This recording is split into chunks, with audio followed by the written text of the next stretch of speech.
Fala, rapaziada, o BBB acabou. Isso quer dizer que teoricamente esse canal vai voltar ao normal. Vamos tentar fazer isso aqui. Uma hora vai ter que acontecer, né? E gente, hoje eu quero falar de um gibi totalmente diferente do Homem-Aranha.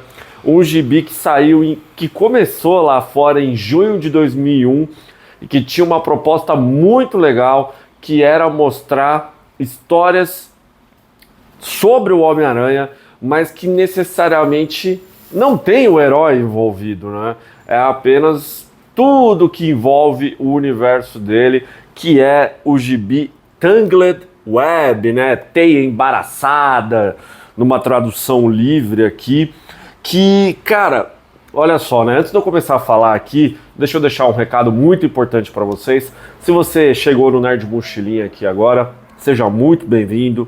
Espero que você goste. Aproveita, inscreva-se agora mesmo clicando no botão ali de inscreva-se e ative as notificações para você não perder nada, né? Mas vamos lá, né? Que nem eu falei, em junho de 2001, o editor Axel Alonso, que era então o editor responsável pela linha do Homem-Aranha dentro da Marvel, ele resolveu lançar uma nova revista do herói, começando com Tangled Web número 1, que tinha a proposta de mostrar histórias envolvendo todo o universo e tudo que envolve o Homem-Aranha.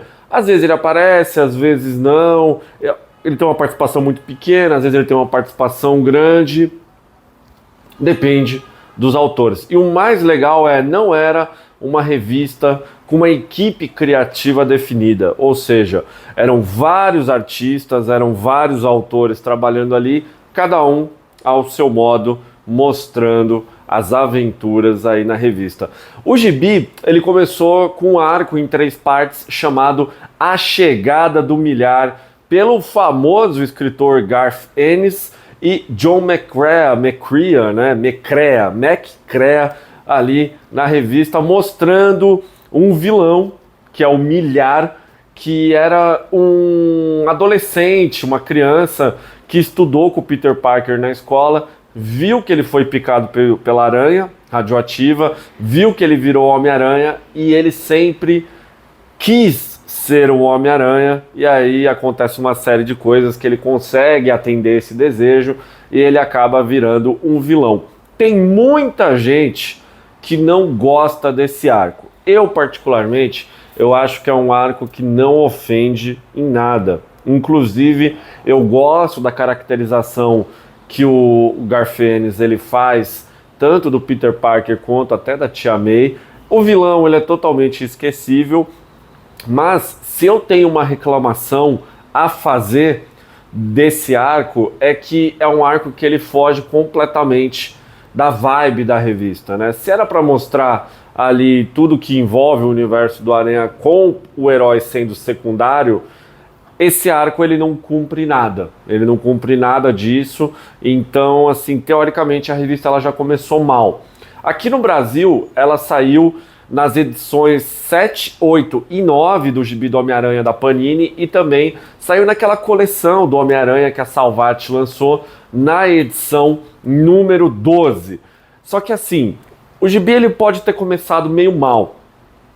Só que na 4ª edição a gente tem, para mim, uma das melhores histórias envolvendo o Rei do Crime de todos os tempos. Ela se chama Demissão Sumária, ela é escrita pelo Greg Rucka, com arte do Eduardo Risso.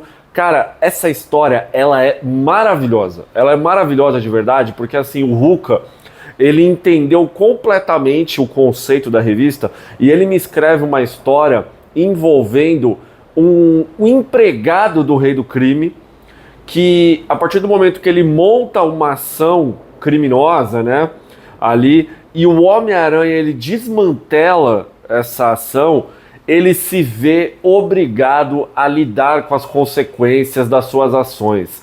Cara, essa história, ela é muito boa. O Homem-Aranha, ele literalmente ele aparece em uma página. Ele aparece em uma página e é uma história muito boa porque assim o Greg Rucka ele pega e ele trabalha com a questão assim, ele imagina um cenário que quando eu li essa história lá atrás, lá no início da Panini, eu nunca tinha imaginado isso. Tipo assim, o Homem-Aranha, ele beleza, ele vai lá, ele invade uma operação de drogas do rei do crime e ele bate em todos os funcionários dele ali dentro, né? O gibi, normalmente, ele só foca no confronto do Homem-Aranha contra o rei do crime. Mas, afinal de contas, quais são as consequências para esses empregados? Eles permanecem presos? Eles retornam às atividades deles? Ou eles morrem? Né? Porque, assim, afinal de contas, perdão, a vida do crime, ela não costuma ter perdão. Se você erra, você falha. Pegando um exemplo aqui da vida real, isso é muito comum, por exemplo, com o PCC aqui em São Paulo. A partir do momento em que um empregado do PCC ele falha, ele é condenado à morte. Então o Greg Rucka ele pega esse gancho e ele constrói uma história maravilhosa de 20 e poucas páginas ali, que, cara, é muito boa, é disparada a melhor edição de toda a série Tangled Web. Pra mim é um clássico esquecido do Homem-Aranha. Se você quiser ir atrás, ela saiu na edição número 10 aqui do Brasil, da Panini, também a primeira versão, né? Lá que começou em 2002. Ou você pode procurar também na coleção da Salvati do Homem-Aranha, na edição número 39. É muito boa, é muito boa.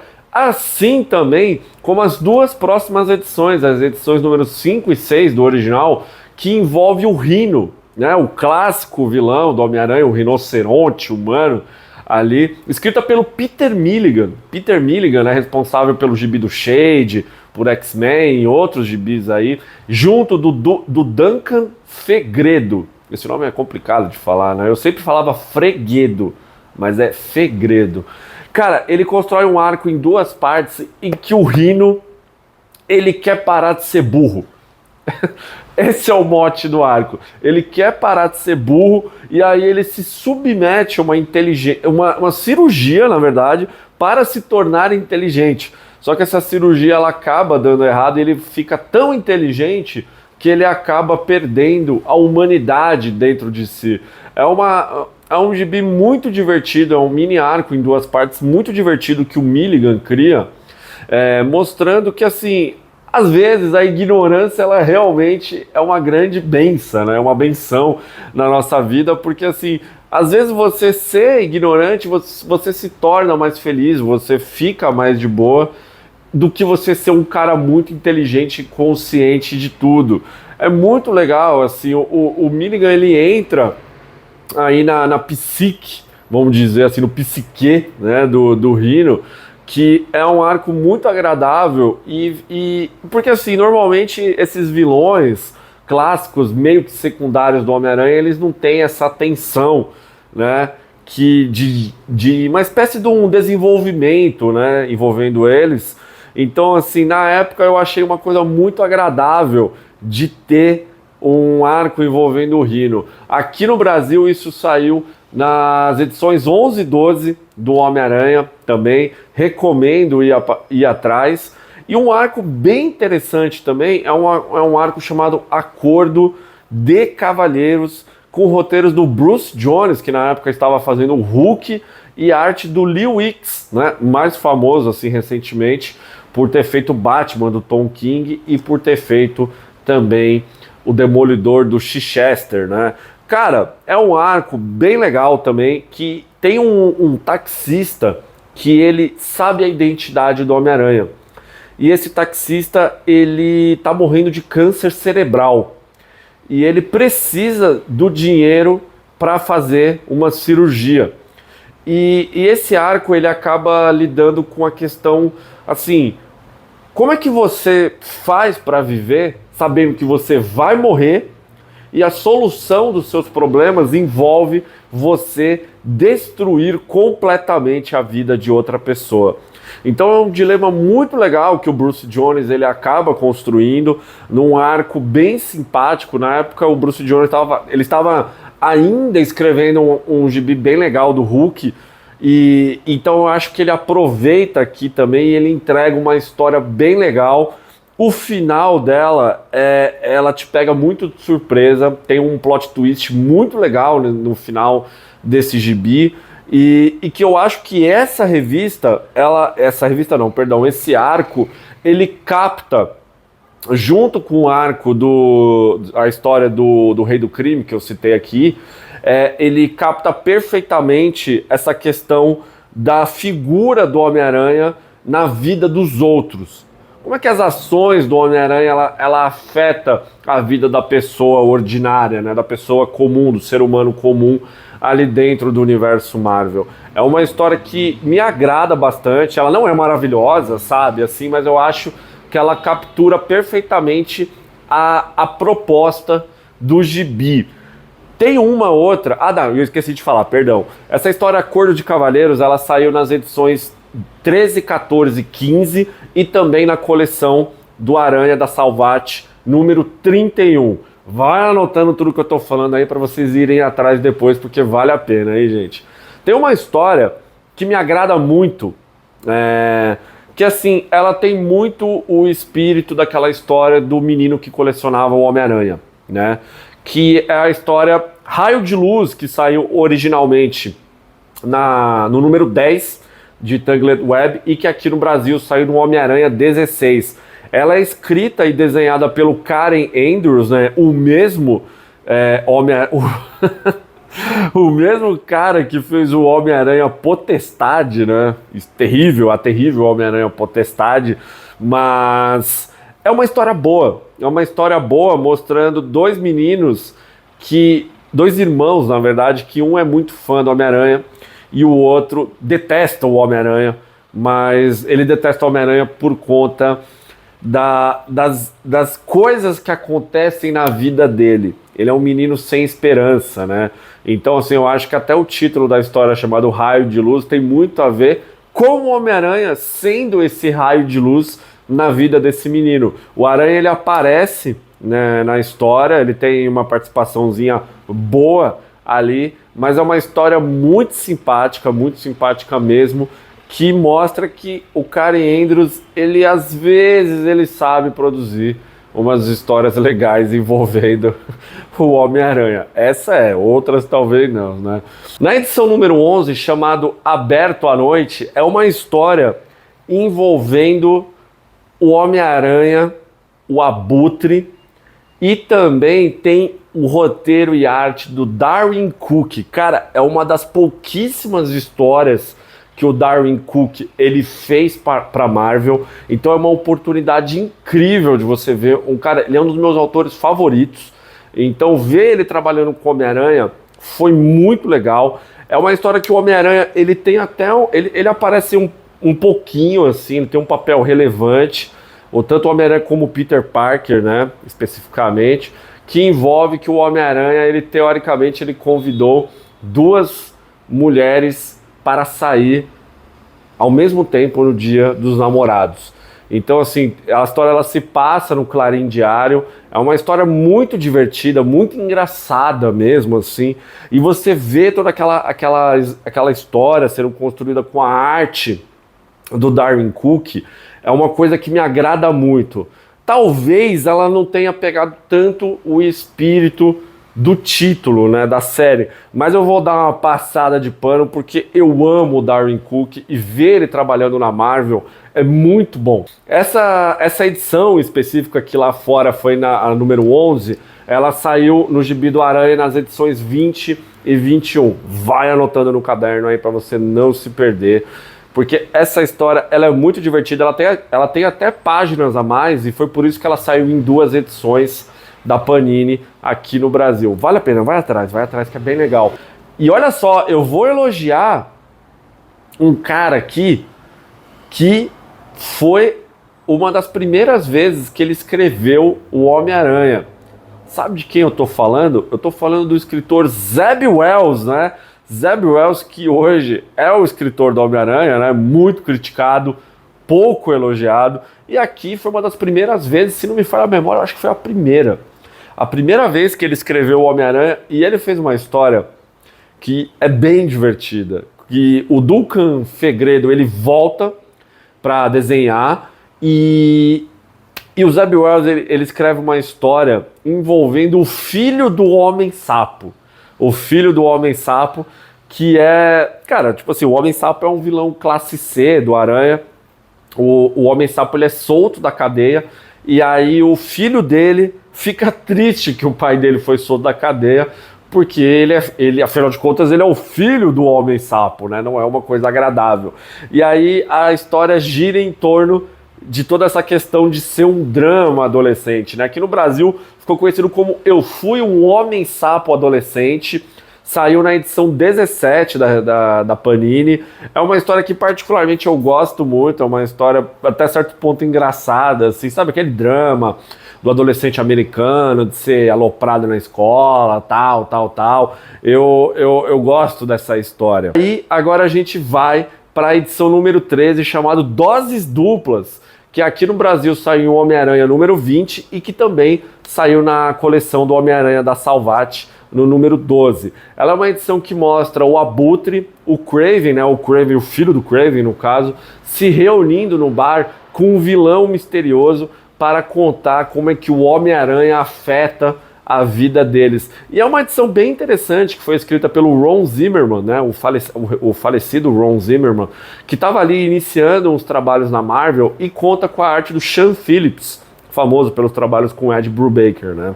E aí é uma história bem diferente do Aranha, porque assim, é uma conversa de bar, então tem piada, tem umas tiradinhas ali dos vilões entre eles. Mostra como é que o Aranha afeta a vida de cada um, o Abutre, que é um fudido, o filho do Kraven, que tem um pouco mais de grana. E aí a revista, essa história em específico, ela tem um plot twist muito bacana, que revela quem é o homem misterioso que está conversando com eles no bar.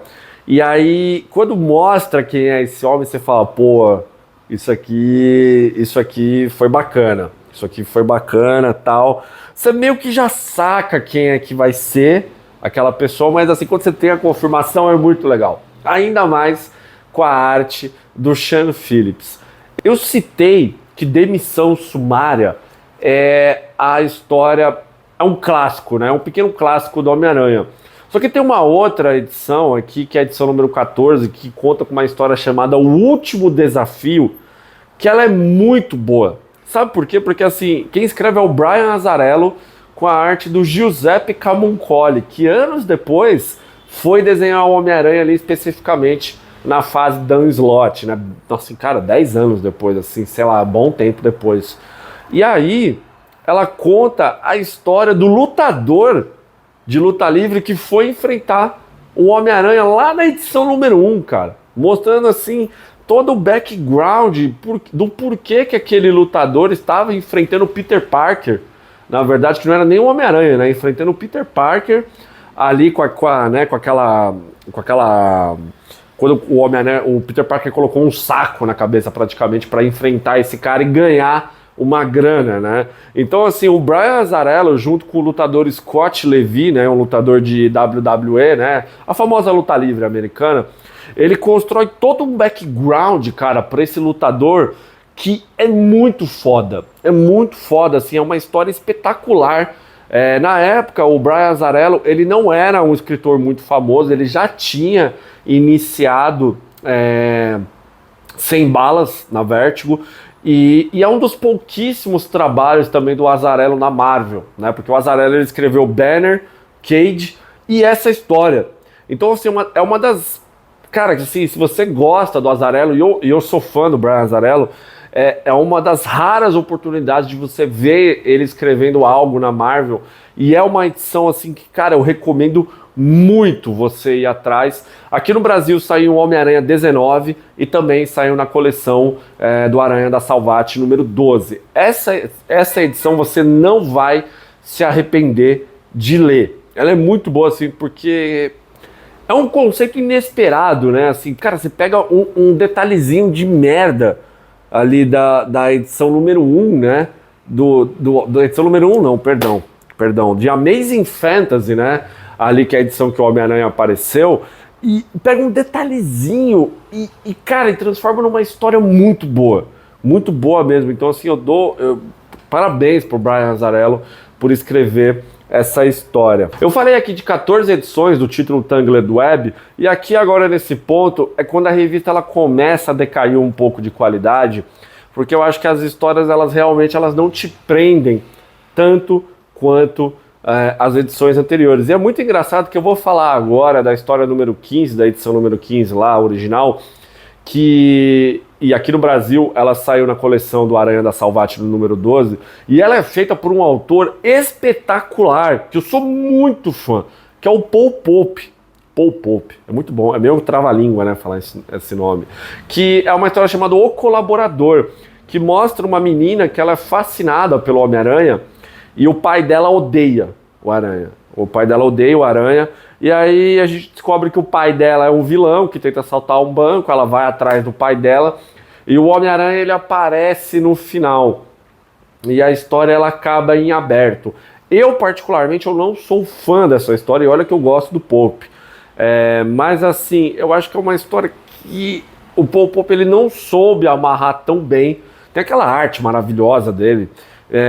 E aí quando o Homem-Aranha aparece, ele aparece num tom bem ameaçador, que eu acho muito interessante, assim, sabe, naquela questão meio DC, assim, de os super-heróis, eles são meio que deuses, e o ser humano comum é só um ser humano bosta. Então quando você vê um herói na sua frente, é algo um pouco aterrorizante. E eu acho que o Paul Pope, ele capturou isso, só que ele não entregou uma história legal, o que é uma pena, né? O que é uma pena, porque é o Paul Pope, né? E de novo, outra raríssima oportunidade de você ver o Paul Pope trabalhando na Marvel, né? O Axel Alonso, eu falei vários nomes aqui famosos, né? Como Greg Rucka, Eduardo Risso,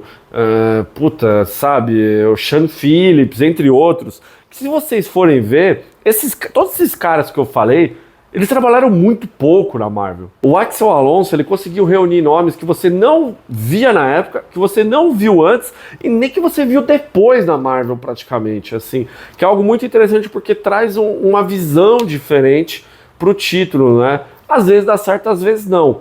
Posteriormente, nas edições 16 e 17, a gente teve o arco chamado Coração Partido, feito pelo Daniel Way, né, péssimo escritor, com arte do Leandro Fernandes, do qual eu sou fã, um dos desenhistas do Justiceiro Max, do Garth Ennis. E aí, esse arco envolvendo o Lápide, ele é uma merda. Ele é um arco bem estereotipado, que mostra os negros assim de maneira bem estereotipada, mostrando os homens gays também, assim. É um arco bem ruim envolvendo o Lápide. Então assim, só pra você ver, a gente já tem 3 edições que são bem, sabe, assim, complicado de ler. Se você quiser ler essa história, eu não recomendo. Aqui no Brasil ela saiu Homem-Aranha 22 e 23 pela Panini. E aí eu vou falar da primeira edição inédita aqui no Brasil, que é a edição número 18, feita pelo Ted McKeever, né, um artista bem diferente, vamos dizer assim, que ele pega um dos vilões que na época estavam surgindo na revista do Homem-Aranha ali, que era o vilão, o anti-herói, enfim, o Alfabeto. E essa história é muito ruim. Ela é muito ruim, assim, cara, eu nem vou entrar em detalhe que essa história, ela é bem ruim mesmo. Na edição número 19, a gente tem uma história do Rob Morrison, né? O Rob Morrison, que ele acabou ficando mais famoso por ter feito o Authority, volume 2, lá fora, que saiu aqui no Brasil pela Pixel, o primeiro arco apenas. O Rob Morrison ele escreve uma história envolvendo o Rhino também, e aquele vilão do Homem-Aranha, o Urso lá, que eu esqueci o nome agora, que enfim, eu esqueci. Que é uma história bem besta, ela conta com a arte do Jim Mahfood, que é um cara que ele é um cara do underground norte-americano, que é bem legal, mas a arte dele no caso, né? Só que assim, é uma história meio besta, tal, mostrando esse vilão urso tentando se reabilitar na sociedade, e aí o Rhino atrapalha a vida dele e tal, assim, é meio bostinha, assim, eu não sou muito fã, pra ser sincero, e sabe, sei lá, aqui no Brasil saiu no Homem-Aranha 24, eu não recomendo você ir atrás também. Se você tiver a edição, relê e me conta o que você achou, né? E aí a revista ela volta a dar uma melhorada. Zeb Wells volta a melhorar a revista. Olha só que absurdo, né? Saiu a história Por Trás do Bigode, né? Uma história envolvendo o Jonah Jameson. Ele tem um ataque cardíaco dentro do Clarim Diário e ele precisa passar em uma consulta com um psicólogo para que ele não tenha que pagar uma multa milionária para o seguro. É uma história bem legal do Zeb Wells ali, entrando na mente do personagem, do Jameson. Conta com a arte do Jim Haspel. É uma arte também bem diferente assim, para os padrões ali do Homem-Aranha, né, dos padrões do gibi de herói. E é uma história simpática, na verdade, assim, porque o Jonah Jameson é muito difícil você escrever uma história ruim com ele. Porque o Jameson, ele é um personagem fascinante da mitologia do Aranha, então você ter um destaque para ele é muito legal. E a história tem umas sacadinhas, assim, mostrando por que o Jonah ele fuma charuto, por que ele é tão chato, né, os arrependimentos da vida dele. E é uma história interessante. E aí o título, eu vou falar da edição número 21 e 22. A edição número 21 é uma outra história escrita, na verdade, pelo Darwyn Cooke. Deixa eu só confirmar se ele desenha, que eu tenho certeza que ele não desenha. Na verdade, quem desenha essa história é o Jay Bone, né, que é o arte finalista que era, né, visto que o Darwyn Cooke faleceu, ele era o arte finalista do Cooke, né, nos trabalhos normais dele. E é uma história, outra história também com mais páginas, extremamente divertida, que eu considero um pecado essa história não ter saído aqui no Brasil. Eu não entendo porque que a Panini não lançou essa história, que é uma história de Natal do Homem-Aranha. Aí, de novo, o Darwyn Cooke, ele envolve bastante ali o Peter Parker no gibi, mas tem o Jonah Jameson, tem o Quarteto Fantástico, tem a Medusa, a Cristal, tem a Vespa. Cara, é uma história muito legal de Natal, em que todo esse elenco que eu falei agora, eles saem para comprar presentes numa loja, né, de presentes, enquanto tem a maior tempestade de neve ali em Nova York. É uma história muito divertida mesmo. Eu acho um pecado essa história não ter saído no Brasil, especificamente. Eu acho que se a Panini lançasse essa história hoje, dentro ali, 20 anos depois ali, dentro da revista do Homem-Aranha, é uma história que divertiria todos os leitores, porque ela é muito boa. Ela é muito boa. E, para fechar a revista, porque ela acabou na edição 22, o que é uma pena, saiu uma história numa tradução livre aqui chamada O Sistema, que ela é escrita pelo Brian Patrick Walsh, que eu nunca vi esse cara escrever um gibi na vida, não sei nem quem ele é, para ser muito sincero, e com desenhos do Alberto Doce. O Alberto Doce, né? Não sei se é Doce, é 12. Escreve 12, só que veio do ZES.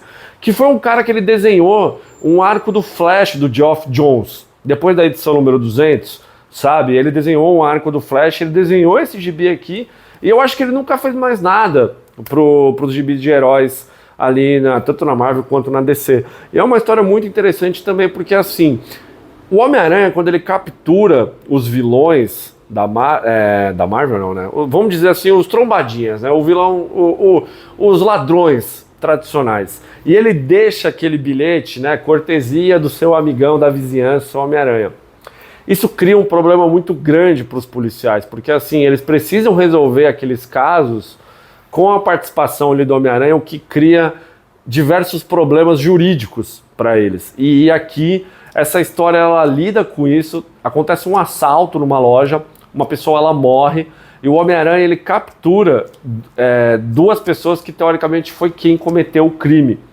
Só que a polícia ela não tem a certeza disso, ela precisa provar que esses dois homens cometeram o crime. E como é que elas vão fazer isso sem o Homem-Aranha falando que capturou aqueles caras?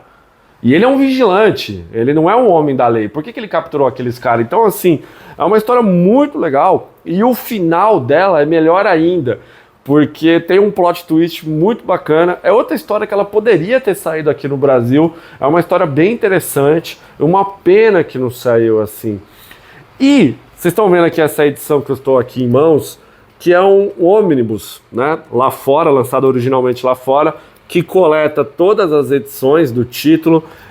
Eu acho que é um título que a Panini ela poderia lançar aqui em edição encadernada, simples, e para os fãs poderem comprar. Porque Tangled Web, ela tem uma sacada muito boa, que era mostrar o universo do Homem-Aranha e todas as consequências das ações diretas e indiretas do herói ali dentro do universo Marvel, mostrando como é que ele afeta a vida das pessoas. É um golaço do Axel Alonso na época, uma pena que a revista ela foi cancelada. Contou com artistas incríveis como Greg Rucka, Darwin Cook, Eduardo Risso, Duncan Fegredo, Peter Milligan, entre outros, que são artistas que você nunca viu depois, posteriormente, trabalhando com Homem-Aranha praticamente. Então é uma grande oportunidade de você ver esses artistas trabalhando no Aranha, e eu sinto muita falta de uma revista assim do Aranha mostrando esses tipos de história. Bem que poderia voltar, né? Então, se você curte histórias do Homem-Aranha, se você é fã do Homem-Aranha, eu recomendo muito de verdade que você vá atrás da série Tangled Web para ler. Eu citei aqui no canal, no vídeo, perdão, onde essas edições saíram, porque vale muito a pena você ir atrás desses gibis. E você, meu querido amigo, minha querida amiga, você já leu essas histórias? O que você achou? Você lembra delas? Você leu recentemente? O que você tem a dizer? Você concorda comigo que a série Tangled Web poderia voltar? Deixe seu comentário, vamos falar de gibi aqui. Aproveita, deixa seu like e inscreva-se no canal se você não fez isso até agora. Eu sou o Matheus, eu fico por aqui e até o próximo vídeo do Nerd Mochilinha. Valeu!